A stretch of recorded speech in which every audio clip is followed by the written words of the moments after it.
বিরিয়ানি তো কম বেশি অনেক খেয়েছি, কিন্তু আমার শাশুড়ি মায়ের হাতের বিরিয়ানির মতো এত মজার বিরিয়ানি আমি আর কোথাও খাইনি। আর আমার শাশুড়ি মায়ের হাতের বিরিয়ানি যে একবার খাবে সে দ্বিতীয়বার খাওয়ার কথা বলবে, তো এত মজা হয়। আজকে দেখাবো আমার শাশুড়ি মায়ের হাতের চিকেন বিরিয়ানি রান্নার রেসিপি। তো এখানে মুরগির মাংস নেওয়া হয়েছে, আর একটা হচ্ছে কাচ্চি বিরিয়ানির মশলা নেওয়া হয়েছে, সেটা আর আমার দেখানো হয়নি। তো এখানে 2 প্যাকেট মশলাই দিয়ে দিয়েছে, যেহেতু কাচ্চি বিরিয়ানিতে 2টা মশলা থাকে প্যাকেটে, তো সেই মশলা দুটোই দিয়ে দিয়েছে।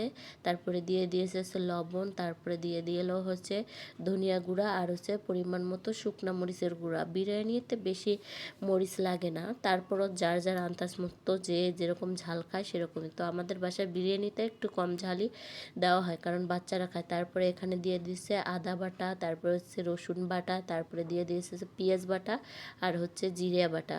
তো এখন সব কিছু দিয়ে ভালো করে মেখে রাখা হবে। আর আমাদের বাসায় যখনই যে কোনো মাংস রান্না করা হোক না কেন, হাতে মেখে তারপরে রান্না করা হয়। আর হাতে মেখে রান্না কিন্তু অনেক মজা হয়। তো তারপরে দিয়ে দিয়েছে হচ্ছে পেঁয়াজ, কিছু পেঁয়াজ কুচি, তারপরে দিয়ে দিয়েছে হচ্ছে তেজপাতা।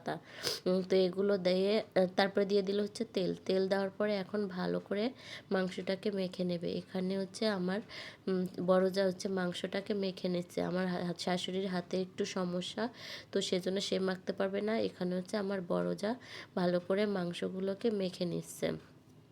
যেহেতু আমরা জয়েন্ট ফ্যামিলি সবাই কিন্তু আমরা হাতে হাতে একসাথে কাজ করি, এজন্য কাজ করতে আমাদের ততটা সময় লাগে না, খুব সহজেই কাজ করা যায়। আর বিরিয়ানির ভিতর তো আলু না দিলে তো চলেই না। আর আমরা হচ্ছে আলু লাভার, আলু ছাড়া তো একদমই চলবে না। আর বিরিয়ানির আলু খেতে কিন্তু অনেক বেশি মজা লাগে।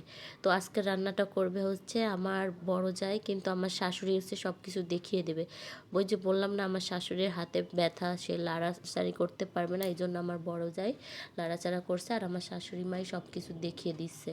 তো এখানে হচ্ছে পেঁয়াজ দিয়ে দিয়েছে কড়াইতে, পেঁয়াজটা ভালো করে ভেজে তারপর হচ্ছে ওই যে মেখে রাখা মাংসগুলো দিয়ে এখন ভালো করে কষিয়ে নেবে।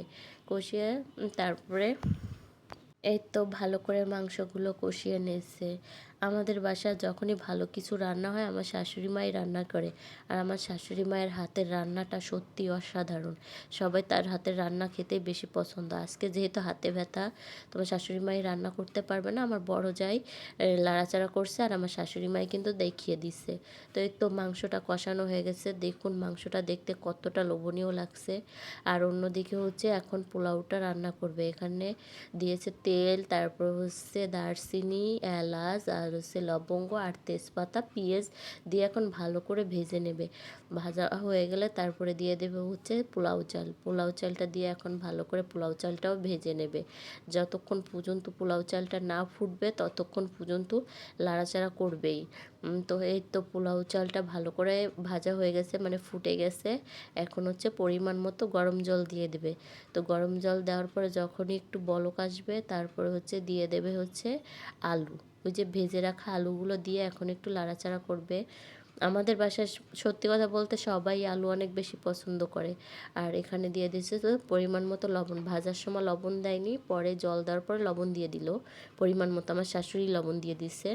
তো অন্যদিকে হচ্ছে জলটা একটু শুকায় এসেছে, তারপরে দিয়ে দিলে হচ্ছে ওই যে কষিয়ে রাখা মাংসগুলো দিয়ে এখন ভালো করে রান্না করে নেবে। এটা কতক্ষণ রান্না করার পরে তারপরে দিয়ে দিচ্ছে কাঁচামরিচ। কতক্ষণ রান্না করার পরে এটা পরে তাওয়ায় দিয়ে দিবে। তো সেটার আমি আর ভিডিও করতে পারিনি, এটা তাওয়ায় কতক্ষণ দমে বসিয়ে রাখছিল, পরে হচ্ছে নামানোর আগেই আমি ভিডিওটা করেছি।